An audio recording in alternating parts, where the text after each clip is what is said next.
Dzień dobry, ja się nazywam Marta Pyznarska, jestem prezesem zarządu, założycielem Droplabs. Witam Państwa serdecznie na webinarze, dziękuję za Państwa obecność. Dzisiaj mamy niezwykłego gościa, pana Filipa Lichotę. Filip, jakbyś mógł przedstawić się. Dzień dobry. Czy ja jestem taki niezwykły, to nie wiem, ale bardzo mi miło. Na co dzień zajmuję się prowadzeniem firmy DLF Invest, spółka z o.o., która jest między innymi właścicielem Bałtyckiego Kompleksu Turystycznego, Europarku Krasiejów, a w ramach Bałtyckiego Kompleksu Turystycznego również stacji narciarskiej Szwajcaria Bałtowska. Super, dziękuję za to przedstawienie się. Ja jeszcze dodam, że dla mnie jest to też niezwykłe, że Filip znalazł czas. Filip jest prezesem, właścicielem pierwszych parków rozrywki, które w Polsce wprowadziły, zdecydowały się na uruchomienie Dynamic Pricing w obiekcie outdoorowym, a dodatkowo w tym roku cały kompleks, cała grupa obchodzi 20-lecie, gdyż grupa jest prekursorem tak naprawdę tej rodzinnej rozrywki parków dinozaurów w Polsce. Obchodzi 20-lecie i została też wyróżniona w tym roku najwyższą nagrodą Polskiej Organizacji Turystycznej, czyli ten produkt Bałtycki Kompleks Turystyczny został wyróżniony właśnie złotą nagrodą Polskiej Organizacji Turystycznej. Także gratuluję i przechodzimy do już treści webinaru. Czyli najpierw z mojej strony ja podsumuję wyniki obiektów z Dynamic Pricing.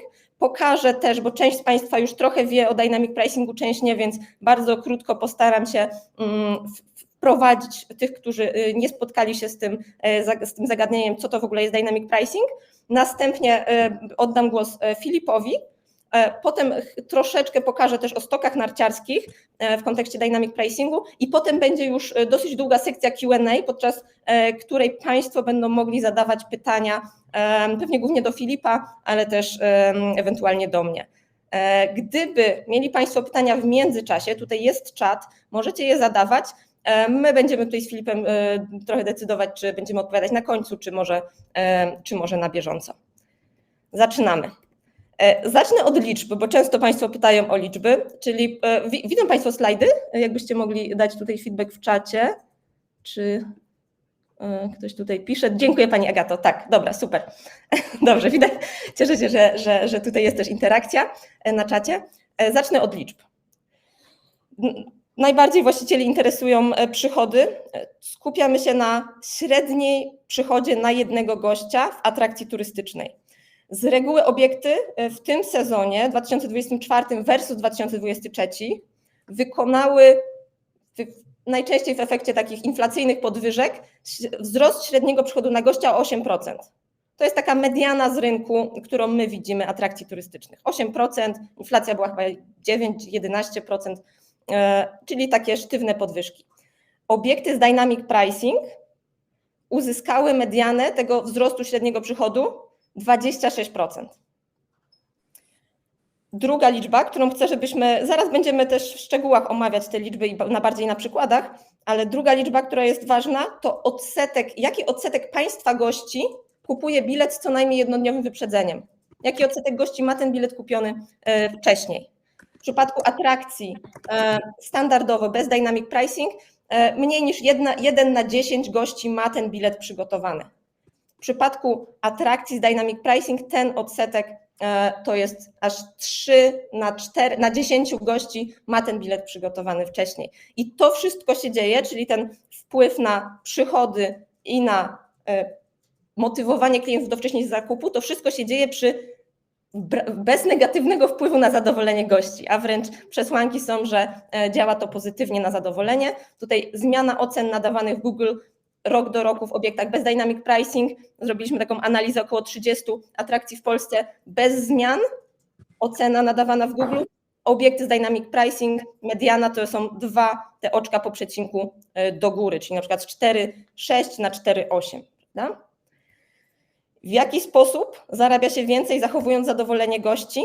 Chcę się podzielić z Wami bardzo szybko wynikiem takiego eksperymentu, który przeprowadziliśmy podczas forum atrakcji turystycznych, bo chcemy Wam pokazać o co chodzi z tą elastycznością zakupową.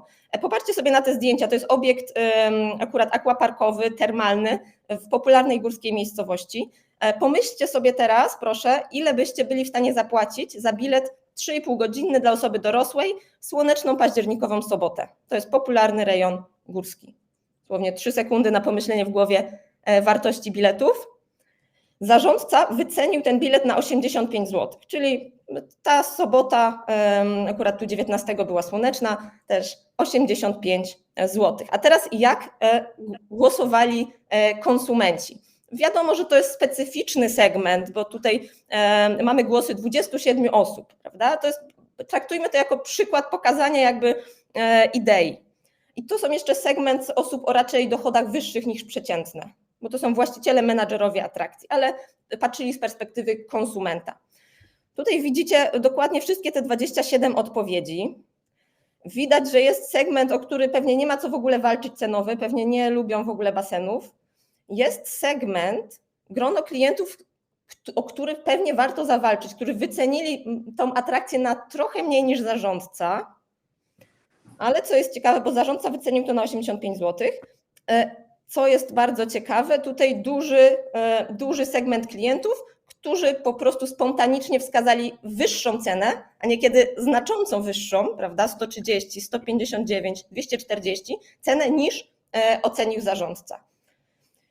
Zarządca zrobił prawdopodobnie świetną robotę, jeśli chciał ustawić jedną cenę, bo 85 zł jest bardzo bliskie tutaj medianie. Mediana wynosiła 100 zł z tych ocen akurat tego segmentu. Natomiast nie jest obowiązkowe robić sztywnej ceny, prawda? Klient nie wie, ile warte jest wejście i tu macie tego przykład. 27 osób próbowało wycenić, w zasadzie każdy wycenił to inaczej. Druga część tego eksperymentu. Ile zapłacilibyście za ten sam bilet w deszczową październikową sobotę, czyli pojechaliście w góry z rodziną, planowaliście pójść prawdopodobnie na spacer w góry, jest deszcz, musicie zmienić plany. W deszczu jest mniej opcji, oczywiście w terenie górskim. Czy to wpływa na decyzję? Wniosek, no nawet z takiego już eksperymentu raczej sygnał jest taki, że ten sam potencjalny klient w różnych okolicznościach ma różną elastyczność cenową. Tutaj w przypadku tego eksperymentu mediana cen podawana spontanicznie przez potencjalnych konsumentów wynosiła 119 zł, a przypominam, bilet kosztuje 85 zł. I teraz zobaczmy, jak w praktyce te obserwacje, czyli to, że mamy segment klientów, który prawdopodobnie jest skory zapłacić nieco mniej niż w przypadku jednej ceny wymyślonej przez zarządcę, jakby jest to dla niego możliwe, i to, że jednak jest ta elastyczność zakupowa, jak wykorzystał to Bałtowski kompleks. W 2024 roku cena nie była sztywna. Tutaj podaję przykład ceny głównego biletu, czyli pakietu kompleksowego wersji normalnej. Cena wynosiła między 109 zł a 149 zł, podczas gdy w zeszłym roku wynosiła dokładnie 109 zł. Dzięki temu nie trzeba było robić żadnej sztywnej podwyżki, która wiadomo mogłaby już odstraszyć część klientów. I jak to wyglądało z perspektywy klienta? W kanale online cena mogła się zmieniać w czasie każdego terminu osobno. Tutaj przykład, ktoś planując 3 maja i sprawdzając ceny, bo wasi klienci wchodzą na wasze strony social media wcześniej, prawda? Oni się zapoznają z tą ofertą i jesteście jakby w obszarze zainteresowania. I teraz wchodząc kilka dni wcześniej przed rozpoczęciem weekendu majowego, to jest przykład, prawda? Ten bilet normalny kosztował 129 zł na 3 maja. Ale z czasem rosła ta presja zakupowa. Tu akurat były sygnały, że klienci na 3 maja są w stanie płacić więcej, więc Bałtowski kompleks to eksploatował, prawda? Czyli 2 maja 136 zł, 3 maja już za ten bilet trzeba było zapłacić 143, a popatrzmy, ostatnia niedziela weekendu majowego cały czas 129 zł. Tutaj ważne jest to, że cena tak się zmienia, żeby właśnie zapewnić maksymalne mnożenie średniej ceny uzyskanej na ten dzień razy frekwencja. Bałtów po prostu odpowiedział na potrzeby klienta. Nie robił sztywnej podwyżki. Klienci z mniej zasobnym portfelem mogli kupować te bilety taniej, o ile się dopasowali co do terminu. Albo kupowali z dużym wyprzedzeniem, bo duże wyprzedzenie zwykle daje dużą szansę, że ten ich najlepszy możliwy termin będzie jeszcze w bardzo taniej cenie. A pozostali klienci, oni rozumieją, że zwlekając z zakupem sprawiają, że cena może rosnąć. I teraz to, co tutaj dziękujemy, że możemy się podzielić tymi danymi. Średni przychód na gościa, prawda? Coś, co wzrosło aż o 26% w Bałtowskim kompleksie rok do roku. W zeszłym roku ten przychód wynosił 79 zł z biletu wstępu. Tutaj ważne jest to, bilet normalny, są bilety ulgowe, więc to jest po prostu średnia już taka uwzględniająca dokładnie miks rozkładu wariantów. W tym roku aż 99 zł. Prawda? Pewnie ciężko sobie Wam wyobrazić zrobienie takiej podwyżki na sztywno. A co ciekawe, zwrotów tutaj poniżej 1%. Zakupy z wyprzedzeniem, tutaj też wspaniały wynik zespołu bałtowskiego kompleksu, który zadbał o tą komunikację, który sprawiło to też ta presja rosnącej ceny na niektóre terminy pomogła sprawić, że aż 34% gości miało bilet kupiony co najmniej jednodniowym wyprzedzeniem, a dzięki temu goście, którzy mają bilet wcześniej, są mniej podatni na zmianę planów. Pozwala to zarządcy lepiej planować, przygotować obsługę, no, a klienci mają jednak jasną komunikację i wskazanie: kupuj wcześniej, zapłać mniej. Tak jak już wspomniałam, mniej niż 1% zwrotów, mniej niż 2% zmian terminów realizacji. To pokazuje, że klienci nawet w outdoorze, gdzie wiadomo, że te plany się mogą zmieniać, pogoda się zmienia, są w stanie faktycznie się zadeklarować co do terminu. I co, ja bym powiedziała, najważniejsze obok przychodów, zadowolenie klienta. Tutaj przeskakują te slajdy, ale postaram się je. Więcej opinii, zespołowi Bałtowskiego kompleksu udało się zebrać więcej opinii w tym roku. Średnia rewelacyjna 4,8 pokazuje versus 4,7 też w zeszłym sezonie i tak już bardzo wysoka. Pokazuje, że tutaj nie ma żadnego sygnału, że dynamic pricing mógł wpłynąć negatywnie. To i zespół Bałtowskiego kompleksu dostarczał gościom takich przeżyć, takich wrażeń. Ta ocena jeszcze poszła do góry w tym roku. Odsetek opinii, w których klienci narzekają na cenę biletu bez zmian, na poziomie bardzo niskim 1%. Bardzo szybko przelecę, już kończę moją część, ale chcę, żebyście mieli jakby taką już liczbową podstawę, zanim się też Filip zacznie dzielić swoimi przemyśleniami. Bardzo szybko przelecę jeszcze przez 2 case study innych obiektów. Jura Park Krasiejów, też duży park rozrywki w innej części Polski, bo Bałtowski kompleks w Świętokrzyskim, tutaj opolskie. Jeszcze lepszy wynik pod kątem wzrostu średniego przychodu, 29% rok do roku na gościa i też 1/3 gości miało bilet przygotowany. Fanzeum, obiekt indoorowy, bo widzę, że tutaj część z Państwa jest obecnych na webinarze, jest zarządcą też obiektu indoorowego. Tutaj podobny wynik, podobny rewelacyjny wynik, 26% wzrostu średniego przychodu na gościa w Fanzeum.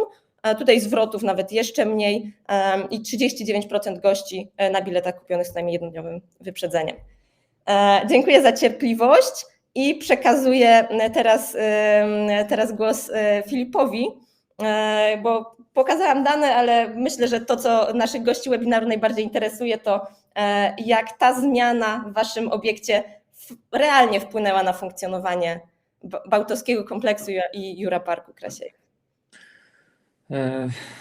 To może zacznę od tego, że potwierdzam te wszystkie dane, które zostały zaprezentowane w poprzednich slajdach. I co mogę powiedzieć? Dane mówią same za siebie. My nie spodziewaliśmy się takiej zmiany. Była bardzo duża obawa przed podjęciem tej decyzji. Tym bardziej, że jak Marta wspomniała, byliśmy pierwszym takim dużym outdoorowym obiektem w Polsce, który był przed taką decyzją. Niemniej ja muszę Państwu powiedzieć taką rzecz, którą ja czułem już po zeszłym roku, po 2023 roku, gdzie myśmy w ostatnich latach rok do roku podnosili te ceny biletów. Przede wszystkim ze względu na inflację, a co za tym idzie wzrost kosztów prowadzonej działalności. I ja już przed 2024 rokiem czułem, że troszeczkę zbliżamy się do ściany, która jest nie do przebicia, w sensie, że za chwilę te nasze atrakcje, ta nasza oferta będzie za droga na przeciętny portfel klienta. A jednocześnie, co już wspomniałem, borykaliśmy się ze stałym wzrostem kosztów. W tym roku to była wielka walka przez wiele miesięcy, żeby zapanować nad kosztami. Akurat dzięki wspaniałej pracy mojego zespołu, powiem szczerze, że większość tych głównych kosztów prowadzenia działalności udało nam się opanować. A bardzo miłym zaskoczeniem było to, że no, podjęliśmy tą odważną decyzję i weszliśmy w te dynamiczne ceny i tak naprawdę to, co Marta wspomniała, no, i co pokazała tutaj w danych, osiągnęliśmy większy wynik finansowy i to, czego najbardziej się obawialiśmy, reakcji klientów, uzyskaliśmy wręcz odwrotny efekt, czyli wzrosły opinie, pozytywne odczucia osób, które odwiedziły nasz obiekt, więc myśląc o tych danych, to szczerze powiedziawszy, nie miałem wątpliwości, że dalej chcę rozwijać tą współpracę i ja też podkreślę jedną bardzo ważną rzecz, bo największa zmiana, jaka się musiała dokonać w naszej firmie, to musiała być zmiana mentalna w nas, w zespole, w ludziach. No bo przez wiele lat pracowaliśmy na zupełnie innej metodzie, takiej bardzo klasycznej, a tutaj nagle przychodzą do nas ludzie reprezentujący firmę, ja to tak nazywam, z branży bardziej technologicznej i pokazują pewne praktyki, pewne rozwiązania, które już na świecie gdzieś działają. Ja oczywiście też sam podróżując po świecie jestem w stanie to potwierdzić jako konsument, że faktycznie coś takiego jest, no ale tu nagle trzeba wejść w to głębiej, poznać, zrozumieć to od kuchni i tak dalej. I mówimy o rynku polskim, gdzie tych atrakcji jest bardzo dużo, wybór, więc konkurencja jest silna, nowe atrakcje powstają co roku i tutaj zostaje taka decyzja, wchodzić w coś, gdzie nie mamy przykładu z Polski. Mamy przykłady obiektów indoorowych, natomiast umówmy się, obiekty outdoorowe rządzą się zupełnie innymi prawami. No i to, z czym ja się spotkałem, to co ja też osobiście, to powiem wprost, że to nie była kwestia jakiejś u mnie blokady w zespole, tylko ja sam miałem wątpliwości, sam się biłem z myślami, po prostu się bałem tej zmiany. No ale też mając do czynienia już dosyć długo w biznesie z różnymi ludźmi, po kilku rozmowach z Martą i zespołem, miałem takie poczucie, że mam do czynienia z ludźmi naprawdę, którzy rozumieją, o co chodzi i że tutaj w tym przypadku naprawdę gramy do jednej bramki, bo nasz wzrost dochodów wpływa też korzystnie na partnera, ale to jest tak, że to wszystko idzie proporcjonalnie i summa summarum to my jako ten organizator tego pobytu osiągamy ten największy wzrost, bo też prosimy jakby największy wysiłek, żeby w ogóle zorganizować ten pobyt. Więc największa trudność, z jaką się spotkaliśmy, to była ta trudność mentalna w nas, ale zdecydowaliśmy się w pewnym momencie, bo jeszcze co w Bałtowie było specyficzne, my podejmowaliśmy decyzję przed samą majówką, czyli przed takim mocnym już wiemy, jak działa turystyka w outdoorze. Kwiecień to zależy tam od pogody, ale jest raczej spokojny i nagle przychodzi majówka. Jeżeli majówka się udaje pogodowo, to jest nagle taki wielki boom w ruchu turystycznym. No i my tak naprawdę te zmiany wprowadzaliśmy chyba 2 czy 3 tygodnie przed całą majówką. Tu było dodatkowe napięcie z tym związane. Natomiast spotkaliśmy się kilka razy w zespole, wytłumaczyliśmy sobie, jakie z tego mogą pójść dla nas szanse, zawierzyliśmy tej zmianie, poszliśmy w nią na całego i to też chciałem podkreślić, że jeżeli Państwo rozpatrujecie taką decyzję i ją podejmiecie, to nie róbcie tego, powiem kolokwialnie, na pół gwizdka, tylko trzeba zrobić to tak, żeby turyści w jasny sposób widzieli, że to jest preferowana metoda prowadzonej sprzedaży przez dany obiekt. Koniec końcem dla nich to jest w moim odczuciu lepsza oferta, bo ci, którzy liczą się szczególnie z oszczędzaniem, a fajnie ogólnie mieć, prawda, ofertę dla każdego, nie tylko dla najbogatszych, średnich, czy chcielibyśmy być ogólnodostępni, bo tak nawet patrząc etycznie, tak? Ogólnodostępny obiekt dla rodzin, tu mówimy o Bałtowie. To, że można, jeżeli ktoś bardzo liczy się z oszczędzaniem, to on ma tą opcję. Przy stałej cenie ma cały czas tą samą cenę, tak jak każdy inny. Tutaj zależy mi na oszczędzaniu, to widzę, że ten obiekt ma taką propozycję, że jeżeli kupię bilet wcześniej, będę miał go taniej. My w ten sposób prawdopodobnie poszerzamy sobie grono odbiorców, bo może część tych klientów w ogóle byłoby mu się ciężko zdecydować. To jest moje domniemanie, nie mam tego podpartego danymi, ale to też co ciekawe, że przenosząc się do internetu, do sprzedaży internetowej, no właśnie też zbieramy potężną ilość danych i tutaj przy tej współpracy ścisłej z Droplabsem, no to my rozumiemy naprawdę lepiej, kto jest naszym klientem, jak ten klient się zachowuje, no otwierają się nowe możliwości. Super, bardzo dziękuję za to podsumowanie. Też sama się dowiedziałam kilku ciekawych obserwacji. Jeszcze jeśli mogę dopytać, bo to wiem, że w rozmowach z właścicielami, z menedżerami często pada, jak to jest w ogóle możliwe, że klient outdoorowego parku zadeklaruje się, kiedy on przyjdzie? Jak ty na to jakby... Znaczy tu jest bardzo ważne też takie uczciwe podejście i otwarte w stosunku do klienta i to, że ten klient może zwrócić ten bilet. To uważam, że to rozwiązuje tą obawę, że no ktoś kupi bilet na 2 dni do przodu, no ale będzie fatalna pogoda, no i co? No i oczywiście w dobrą pogodę on nie jest w stanie w tym samym dniu kupić, to jest taka zagwozdka decyzyjna, no, ale to działa, no, te dane to pokazują. Natomiast no, my też uczciwie zwracamy te bilety, jeżeli ktoś zrezygnuje z pobytu i tak dalej, no to zwracamy, ale ten procent zwrotu jest niewielki. I on nie jest bardzo angażujący dla nas.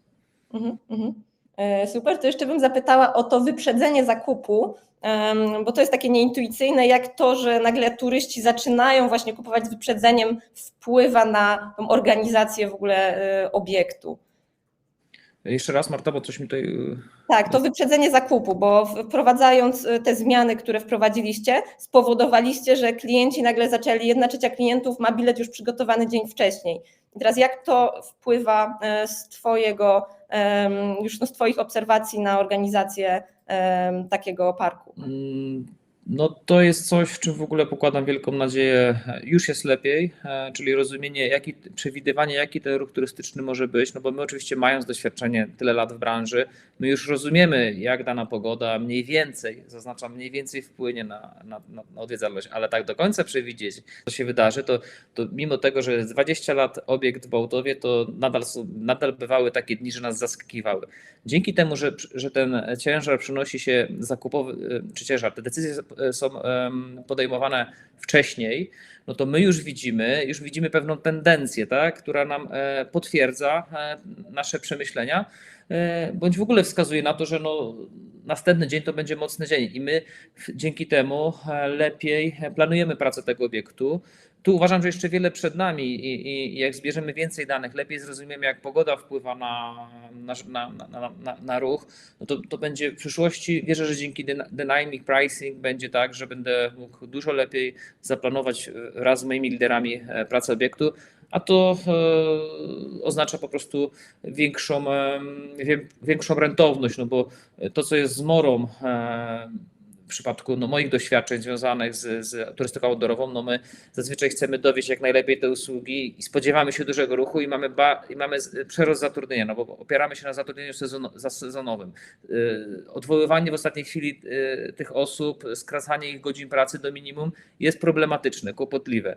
A tutaj, jeżeli widzimy dzień wcześniej, poinformujemy naszych członków załogi, że no słuchajcie, ten ruch będzie mniejszy, więc no dzisiaj potrzebujemy tyle i tyle osób, no to jest w porządku, bo komuś bo ktoś jeszcze ma czas, żeby sobie zaplanować swój osobisty czas. Jasne. To jeszcze na koniec mam pytanie, bo wiem, że są tutaj wśród uczestników osoby, które reprezentują też inne typy obiektów, nie wiem, zoo, czy właśnie stok narciarski, czy jakiś tam obiekt o lekko innej specyfice. Chciałabym, żebyś jeszcze się podzielił swoimi spostrzeżeniami i przemyśleniami, no bo jako Bałtowski Kompleks w zimie macie oczywiście ofertę też nie narciarską, ale macie też ofertę narciarską i tutaj jak ty widzisz przyszłość właśnie stoku narciarskiego w kontekście dynamic pricing, czy tutaj te spostrzeżenia z outdooru, z sezonu takiego letniego, no, według Ciebie mogą się przełożyć też na inne podbranże tej turystyki, czyli między innymi stoki, czy jakieś tam inne segmenty turystyki rodzinnej? To może zacznę od tego, że Tutaj no, po lecie, gdzie podsumowaliśmy sobie to lato, no wyszło bardzo dobrze, no to oczywiście zaczęliśmy naturalnie myśleć, co z zimą, tylko że zima no to troszeczkę inna oferta, znaczy no, znacząco inna oferta, stok narciarski. Niemniej no tutaj w podjęciu tej decyzji no, też pomógł fakt, że no, są już takie przykłady na świecie, więc jeżeli tutaj zadziałało w kontekście lata, no dlaczego miałoby nie zadziałać zimą, gdzie znowu podobny case study. Ja już nie czułem, że ja mam przestrzeń, żeby podnosić ceny karnetu, bo one już mnie, a staram się zawsze patrzeć tak oczami klienta i tak dalej, one już mnie się wydawały po prostu drogie, a nie chciałbym być obiektem dostępnym tylko dla wybranych. Więc to jest ten sam przykład, że ja czuję, że to może też tak podziałać, że ten ruch się będzie lepiej rozkładał, bo też jeszcze tego nie zaznaczyłem. Jedna rzecz to jest planowanie pracy obiektu, ale druga to jest z uwagi na to, że ludzie mogą sobie kupić taniej bilet, to oni w sezonie zimowym, jeżeli już my mamy ciągłość pracy, powinni w moim odczuciu chętniej pojawiać się na obiekcie poza weekendami, bo tak to mamy takie skoki. My nie jesteśmy obiektem wypoczynkowym, że ludzie do nas przyjeżdżają na 2 bądź tydzień urlopu, no to jest raczej turystyka weekendowa na kilka dni. No więc wydaje mi się, że tutaj znowu takie znaczące oszczędzanie może spowodować transfer na tygodniu, a dla nas, jako dla organizatorów turystyki, jest to korzystne, żeby mieć bardziej rozłożony ten ruch turystyczny. Przynajmniej z mojej perspektywy tak jest lepiej. Bardziej równomierny ruch. Super, bardzo Ci dziękuję. Ja teraz dosłownie mam 2 slajdy pokazujące właśnie jak... jeszcze tylko nie wiem, czy jednej rzeczy nie dodam, co też może będzie ważne bo nie wiem, kto nas słucha, pewnie słuchają nas i właściciele i pewnie słuchają nas osoby, które są liderami zespołów. Jeszcze jak ta zmiana wpłynęła na pracę właśnie tego zespołu, którego obawialiśmy się którego ona miała najbardziej dotknąć, czyli zespołu sprzedaży, zespołu tam, gdzie są kasjerzy, no, wpłynęła w ten sposób, że odciążyła ich znacząco. Jednak te bilety online no to jest prostsza dużo obsługa niż przyjmowanie gotówki, obsługa transakcji, mniejsze obciążenie, bo tam gdzie finanse, no to jest jednak odpowiedzialność i po prostu pojawiły się wolne przestrzenie na to, żeby zająć się sprawami, na które zawsze brakowało czasu, więc no tu jest znowu wartość dodana. To też wydaje mi się, że to jest ważne, tak jakby patrząc od strony organizowania, jak to wpływa na życie organizacji. Super, bardzo dziękuję za ten komentarz, bo szczerze mówiąc, rozmawiając z atrakcjami, bardzo często spotykamy się no, z takim naturalnym gdzieś tam oporem przed zmianą, że będzie to jednak więcej pracy właśnie, no bo często rozmawiamy też właśnie z zespołem liderskim, który wie, że to jakby on będzie musiał to już wdrażać i egzekwować, więc to, co powiedziałeś, jest niezwykle ważne i myślę, że... Tak, bo to pomoże raczej właśnie tą obawę gdzieś tam rozwiać. No. U nas naprawdę to zadziałało, ale tu też chcę to podkreślić, że to też jest bardzo dobra współpraca między firmami. Ja naprawdę się czuję z Droplabsem, jakby to był w pewnym sensie część naszej firmy. To jest taki bardzo fajny outsourcing pewnej usługi, która wymaga bardzo eksperckiej wiedzy, którą ciężko byłoby mi zorganizować samemu, bo musiałbym mieć gro specjalistów, tylko ja mam takie poczucie, że my gramy właśnie razem, kontakt jest świetny, na bieżąco się wsłuchujemy w swoje uwagi i opinie. No, ważna jest też taka otwartość, prawda? Natomiast tutaj Droplabs ma grono ludzi, którzy naprawdę umieją się fajnie komunikować i to znacząco ułatwia to żeby właśnie osiągać no, pozytywne efekty. Bardzo dziękuję za te słowa. No, i żeby było jasne, tutaj za to spotkanie nikt mi dzisiaj żadnego specjalnego wynagrodzenia nie przyznał. Po prostu uważam, że warto dzielić się dobrymi praktykami, bo niech się branża turystyczna rozwija.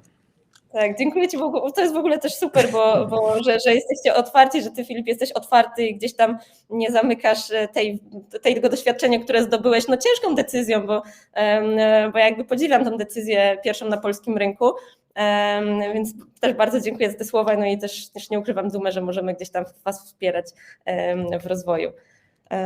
Także dziękuję za ten komentarz. Pokażę jeszcze trochę tak potwierdzenie słów Twoich, że na zimie to już na zachodzie dynamic pricing wchodzi na stokach. Tutaj mój zespół zresearchował pewne stoki w Europie, w tym tak znane jak Matterhorn czy nawet region Mont Blanc.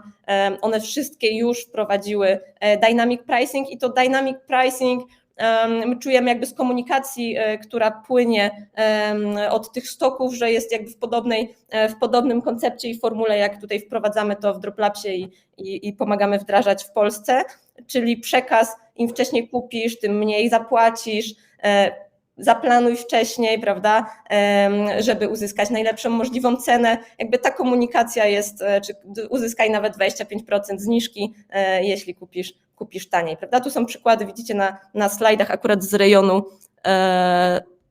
Bormio oraz Chamonix.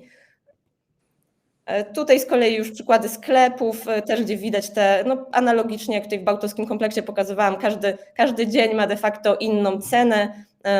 To już teraz na grudzień nawet można z wyprzedzeniem kupować te bilety, gdzieś tam znajdować sobie okazję.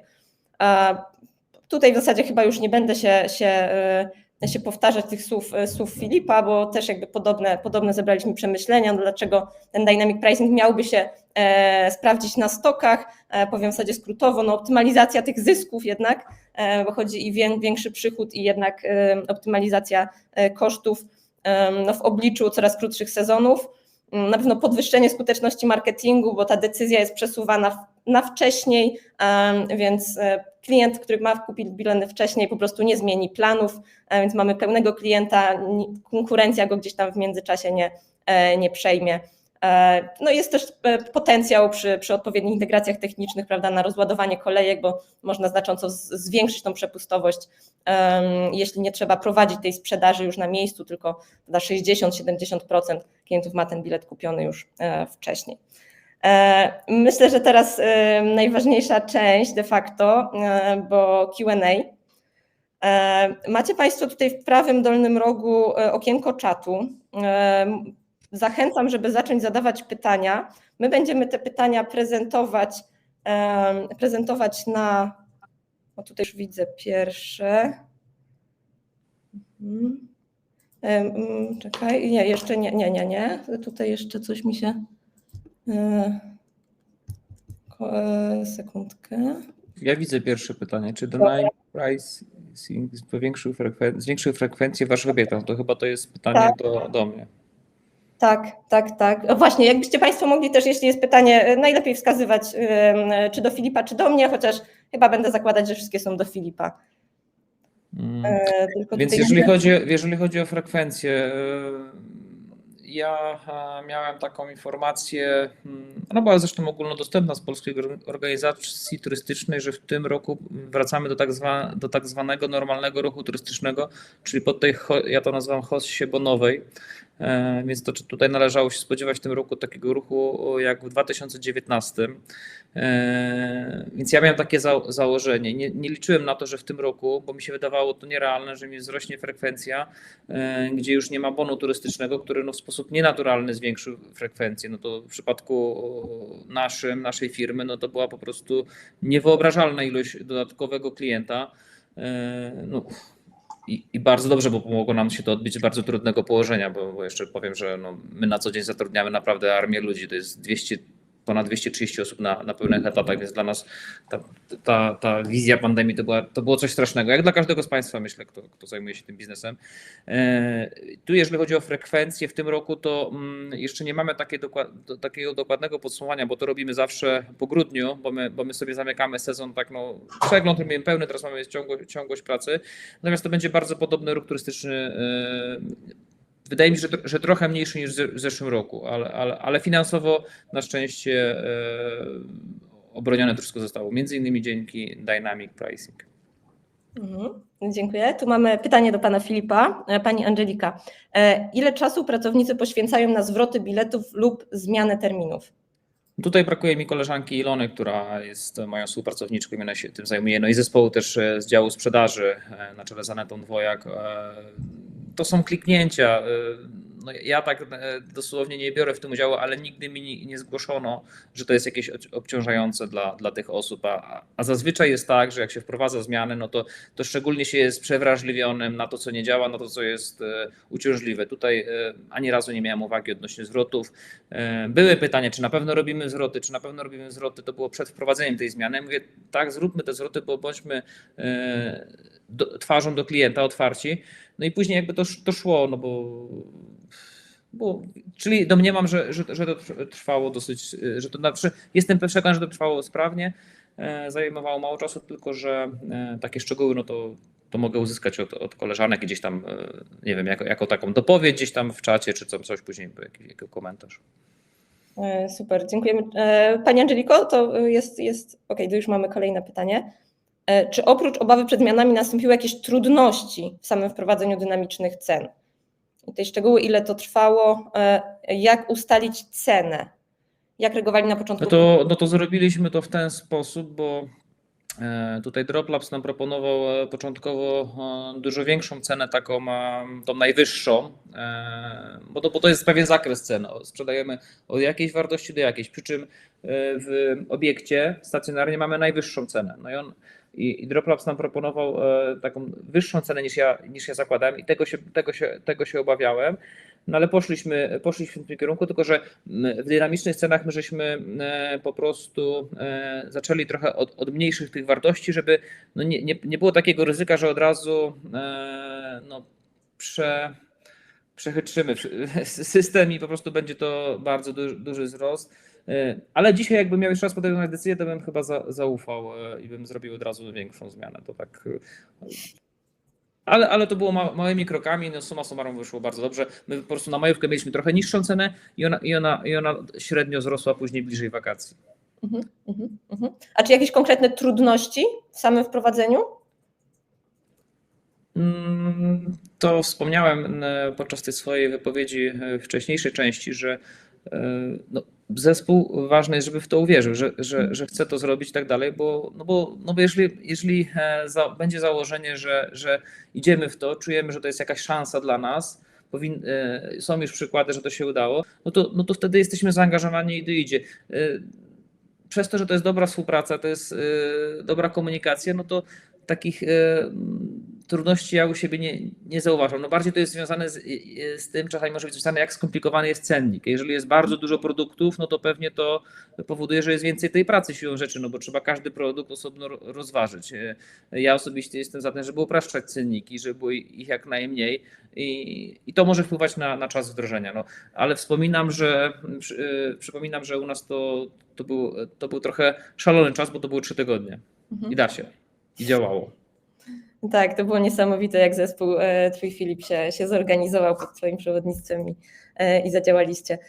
Dobrze, mamy tu kolejne jeszcze, pani Anna prosi o chyba wyjaśnienie, żeby to wybrzmiało, bo tutaj pyta, jak pracownik w kasie dostosowuje cenę, skoro ona online jest różna? Tutaj...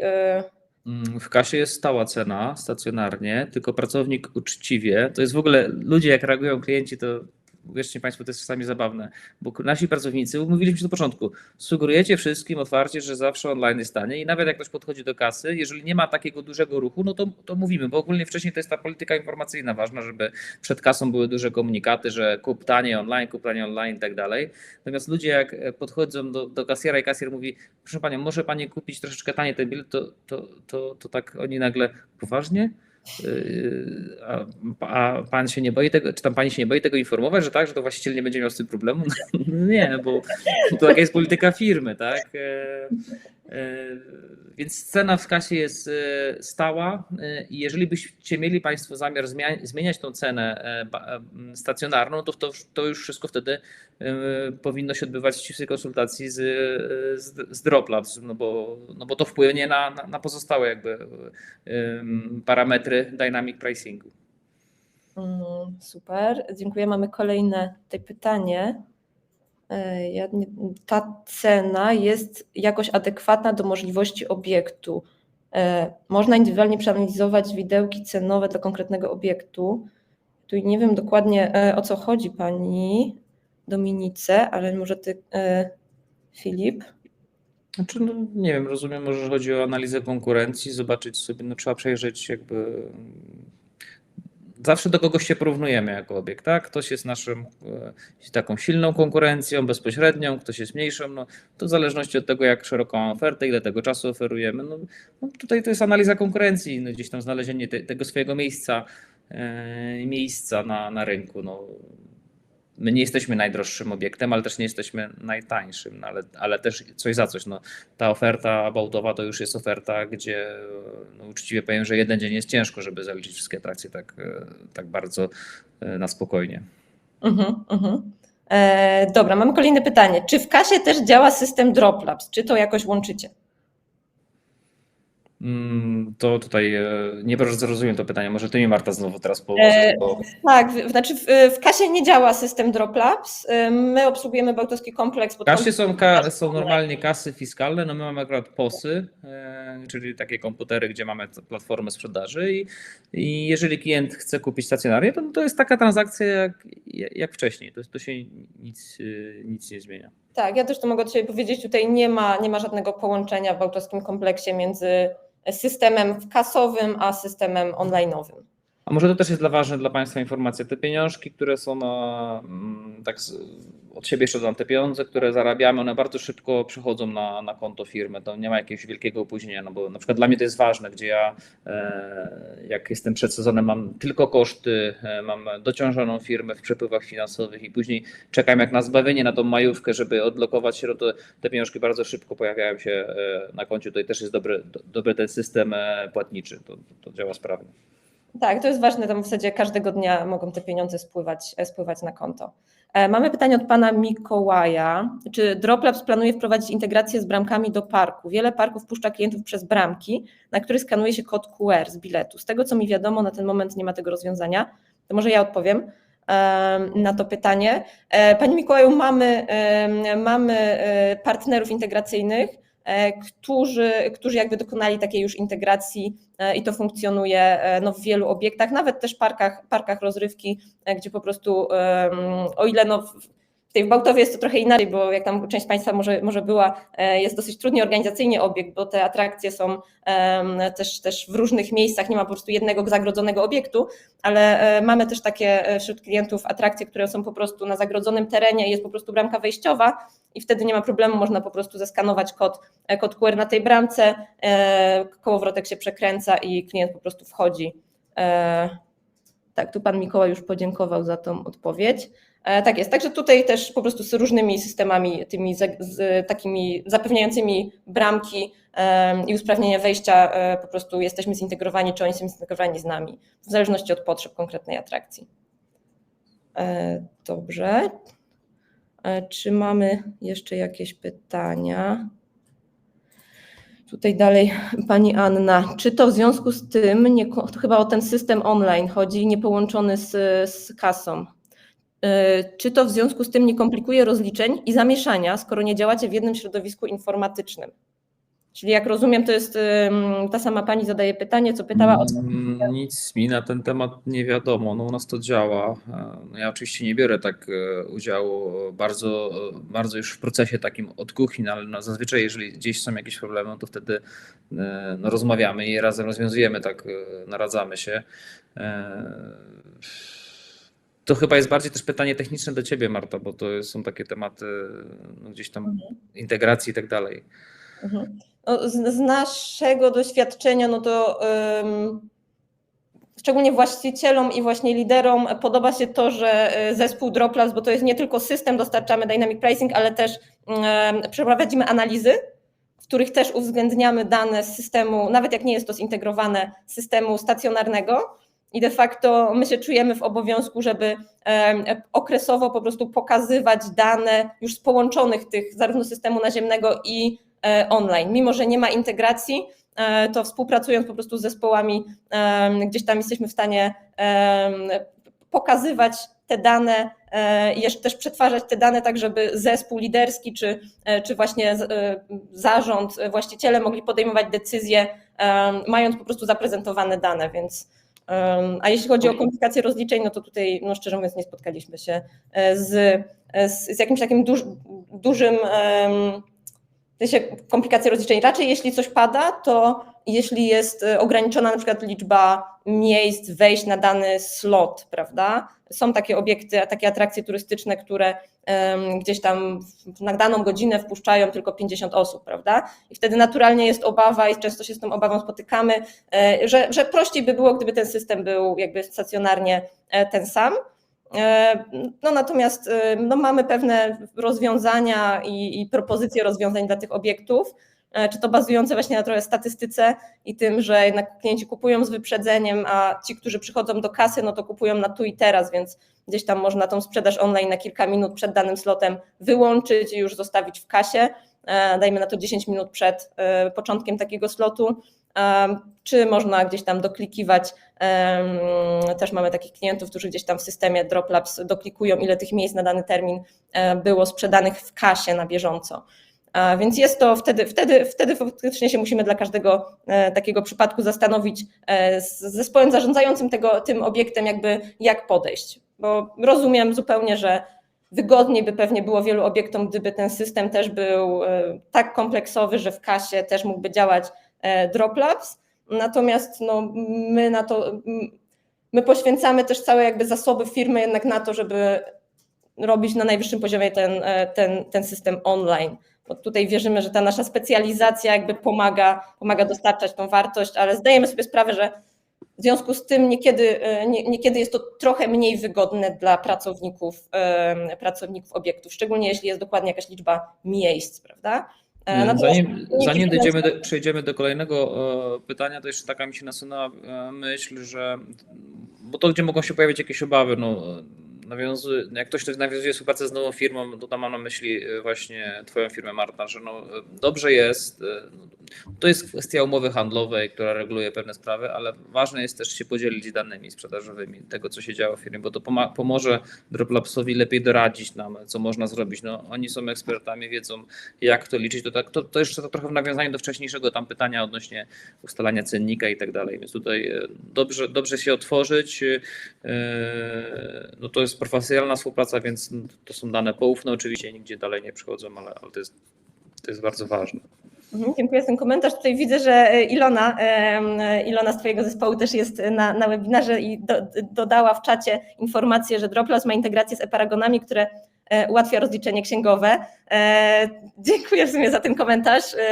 Nie pomyślałam o tym, żeby to pokazać. Nie wiem, czy jesteś w stanie, Konrad. No jakby Ilona była na wizji, to byłoby mi dużo łatwiej na niektóre pytania odpowiedzieć, bo bym po prostu prosił ją o odpowiedź. Tak, to jest dosyć istotne, bo jakby ciężar sprzedaży przenosi się faktycznie do tego kanału online. Do tej 60-70% klientów ma bilet kupiony tym kanałem. I można po prostu automatyzować tą fiskalizację. Właśnie tu współpracujemy z partnerem e-paragonami, gdzie po prostu atrakcja ma na swojej drukarce poprawnie zafiskalizowanej, jakby na bieżąco w czasie rzeczywistym nabijaną tą całą sprzedaż internetową, a klient dostaje tą wizualizację tego prawdziwie zafiskalizowanego paragonu na maila. Więc tutaj cieszę się, że tutaj zespół obiektów wskazuje, że to w sumie upraszcza rozliczenie księgowe. Podobnie z fakturami, tutaj też oczywiście automatycznie te faktury, jeśli klient prosi o fakturę, jest wystawiane. Tu akurat mamy integrację z partnerem Fakturownia. Dziękuję, Ilona. Dobrze, kolejne pytanie pani Agaty. Tak, to już widzę to pytanie, czyli czy zdarza nam się zamykać park przy bardzo złej pogodzie, jak to rozwiązujemy ze sprzedanymi biletami. Więc tak, żeby całkowicie zamknąć obiekt, to nie przypominam sobie takiej sytuacji. No to jest tylko kwestia jakiejś takiej siły wyższej, jak nie wiem, jak była pandemia i tak dalej, chociaż i na to znaleźliśmy rozwiązanie. W każdym razie my mamy po prostu różnego rodzaju plany pracy i nawet przy skrajnej niepogodzie, no to mamy jakieś opcje, jakieś propozycje, mimo że ogólnie obiekt jest outdoorowy, to ma też indoorowe atrakcje w sobie, zawiera je, więc po prostu wtedy no, proponujemy trochę inny program zwiedzania, automatycznie angażujemy mniej osób, tak żeby wcześniej coś wyłączać, no to zazwyczaj to jest park zabaw, czyli bo u nas to nie jest parki rozrywki taki rozumiany, jak to jest w takich wielkich obiektach, gdzie jest dużo adrenaliny. No to jest park zabaw z różnymi urządzeniami małymi i to wtedy jego siłą rzeczy przez pogodę zamykamy, no bo to się nie nadaje do użytkowania, ale klienci nie mają z tym większego kłopotu. Po prostu siła wyższa. Też te regulamin sprzedaży biletów reguluje, że to są rzeczy, na które nie mamy wpływu. Natomiast no, doświadczenie pokazuje, że no, ludzie nie mają z tym większego problemu. Zawsze jakieś tam pojedyncze głosy mogą się pojawić, ale wcześniej nie zamykamy albo nie odwołujemy zupełnie pracy obiektu. No to jeszcze od siebie dodam z obserwacji na danych, no klienci jeśli też obserwują te prognozy pogody, jak widzą, że ta pogoda będzie zła, że będzie deszcz, no to też nie jest tak, że nagle kupują te bilety masowo, bo jest niższa cena. No tak się no bo jeszcze właśnie, bo jeszcze trzeba to zaznaczyć, że to już zostało dzisiaj powiedziane, że jeżeli to jest bilet kupiony online, no to on może ten bilet zwrócić, tak? Więc to tu jest ta przestrzeń. A jeżeli już przyjeżdża na miejsce, to on też już poniósł koszt podróży, zaangażował swój czas, więc on też coś z czegoś chce skorzystać. No, tu każdy obiekt ma swoją specyfikę, więc trudno tu znaleźć jakby jedno rozwiązanie dla każdego. Tak, i też jest możliwość tej zmiany terminu realizacji. Tutaj u Was dziękuję, że mogliśmy zaprezentować te dane. 1,6% sprzedanych biletów miało zmieniony termin, prawda, a 0,6% zwrot. To też jakby pokazuje, że w przypadku zmiany planów, jakby jeśli udało się Wam przekonać kogoś do zakupu wcześniej, no to on jest bardziej skory już zmienić ten termin, niż zupełnie zwrócić ten bilet. Więc to też jest ciekawe, że nawet jak jest pogoda, która nie odpowiada tej rodzinie, no to po prostu mogą to przełożyć na lepszą pogodę, prawda? Dobrze, tutaj mamy rozbudowane pytanie od pana Mikołaja.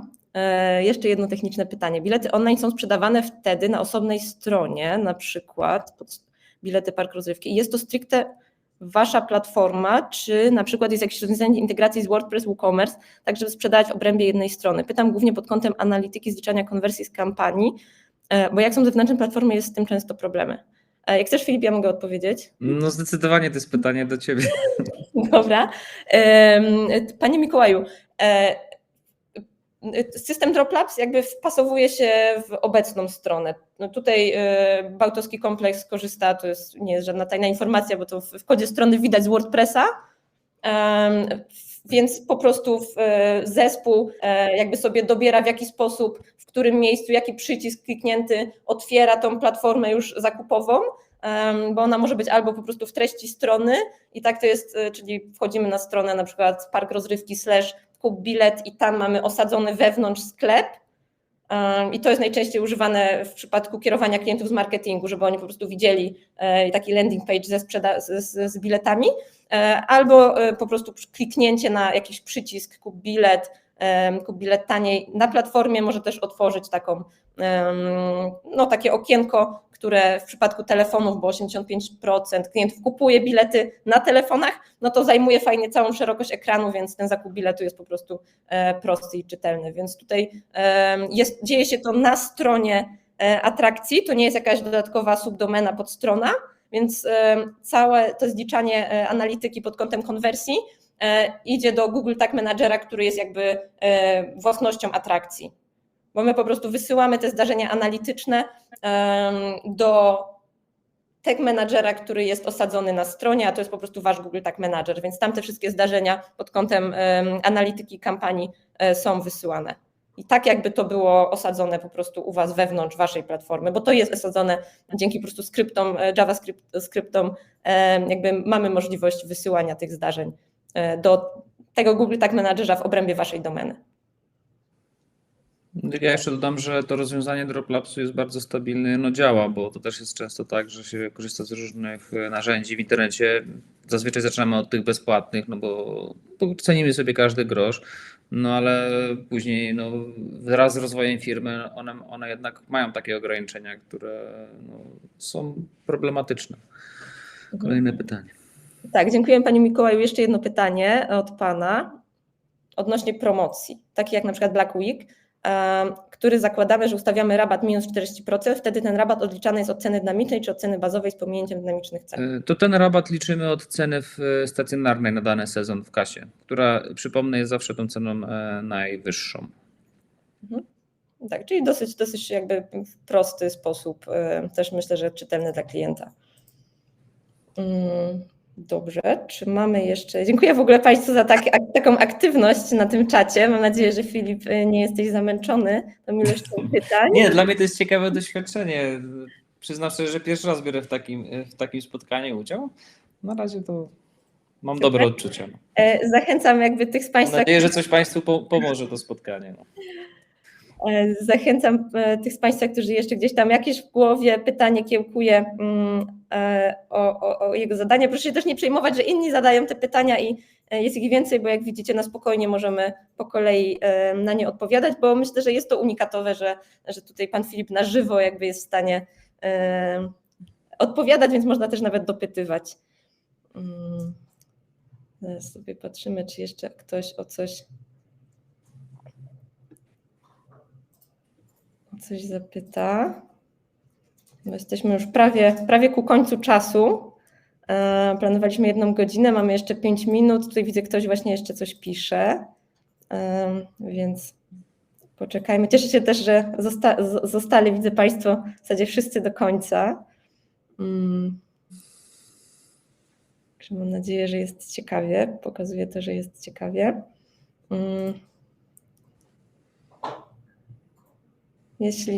Dobrze, jeszcze dajmy komuś szansę, bo ktoś cały czas pisze to pytanie.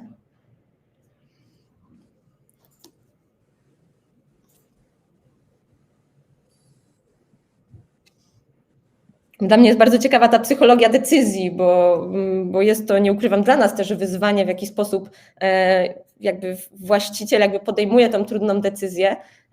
I czy tutaj jeszcze coś, Filip, jesteś w stanie jakby... Znaczy w moim przypadku to ja powiem... A słychać mnie dobrze, bo coś przerwało przed chwilą? Tak. W moim przypadku to mi jest dużo łatwiej, bo mam naprawdę świetny zespół, doświadczony. To jest duży zespół i my już dzielimy się tymi zadaniami dosyć szeroko i to jeżeli mam jakieś dylematy, jakieś trudności, to ja po prostu rozmawiam z moimi współpracownikami, bo wierzę, że razem dojdziemy zawsze do jakichś mądrych rozwiązań. Czasami oczywiście to na mnie, zazwyczaj ostatecznie to na mnie spada decyzja, natomiast jeszcze raz wspomnę, tutaj mówimy o profesjonalnej współpracy, gdzie ktoś, kto tą współpracę świadczy, to naprawdę ta firma ma wiedzę na ten temat, więc tak naprawdę otwierają nam się nowe możliwości i to pewnie pomaga. To też słychać, prawda, w rozmowie, czy ktoś zna się na czymś, czy się nie zna. To na tej zasadzie. Dobra, dziękuję. To widzę, chyba mamy ostatnie pytanie. Jak zostały policzone wzrosty dzięki dynamicznym cenom? Jeśli się nie mylę, 27%. To ja tu doprecyzuję. Pani Anno, 26% to jest wzrost przychodu na gościa, na jednego gościa, rok do roku. Średnia z wpływu z biletów wszystkich. Tak, czyli jakbyśmy wzięli... Rok 23, wybrany okres oczywiście, bo tutaj te dane mamy do końca września, czy do końca sierpnia? Te dane mamy u Was na obiekcie. Wydaje mi się, że to jest ten sezon główny, czyli od chwilę przed majówką do końca wakacji. Ale adekwatny okres zeszłego roku. Tak, do dokładnie analogicznego okresu zeszłego roku. Czy to Pani... U nas też ten rok turystyczny później to znacząco słaby. Jeszcze inaczej już pracujemy jesienią. Natomiast też z dynamicznymi cenami i to działa. Dobrze. Pani Anno, czy to odpowiada na Pani pytanie? Czy mi jeszcze ktoś coś pisze? Nie wiem, czy to Pani Anna, czy jeszcze ktoś... Tak, dziękuję. Dobra, ale ktoś coś pisze. Dobrze, słuchajcie, wydaje mi się, że jesteśmy już właśnie na końcu czasu. Bardzo serdecznie Ci, Filip, dziękuję za poświęcony czas, bo wiem, że masz na głowie mnóstwo rzeczy, że znalazłeś ten czas dla nas i też dla naszych gości webinaru. Mam nadzieję, tutaj bardziej kieruję do Państwa, że się podobało. Możecie dać też jakiś feedback tutaj w komentarzach, bo to zawsze mile jak się prowadzi, bo my Was nie widzimy, Wy nas widzicie, a tutaj jak się jednak widzi, że ktoś coś jest w stanie napisać, to tak zawsze jest fajnie, jak właśnie dla prowadzącego, czy właśnie dla gości. Także dawajcie też znać o feedbacku. Jeśli byłyby jakieś dodatkowe pytania, to myślę, że możecie pisać do nas. My w miarę możliwości postaramy się przekazać Panu Filipowi, jeśli znajdzie Super się słuchało, dziękuję, to pan Maciej, dziękujemy. Jeśli będzie taka możliwość, to przekażemy pytania, jeśli będzie możliwość, to gdzieś tam też odpowiedzi. Czyli co, dziękujemy. Ja ze swojej strony też bardzo dziękuję. No i jeżeli możemy się do czegoś przydać jeszcze w przyszłości, to śmiało. Super, bardzo dziękuję Państwu. A nagranie będzie dostępne, także też wyślemy. O, super, inspirujące, to jeszcze sobie, Filip, możemy poczytać wrażenia gości. Dobra. To zamykamy w tym momencie już nagranie i jeszcze raz dziękujemy. Dziękuję, Filip. Dzięki. Do widzenia. Do widzenia.